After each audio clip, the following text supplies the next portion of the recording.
గీతతో కోట్ల మందికి దారి చూపించిన అతనికన్నా గురువెవరు?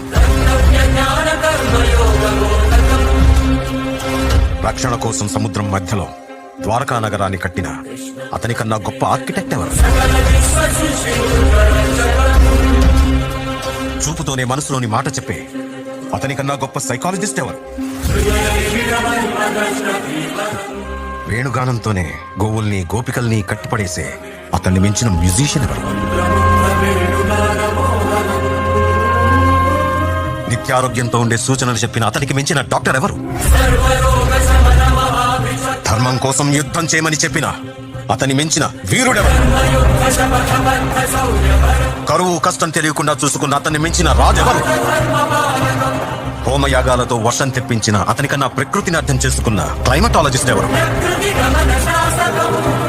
అన్కంట్రోలబుల్ ఆర్పిఎం తో తిరిగే సుదర్శన చక్రాన్ని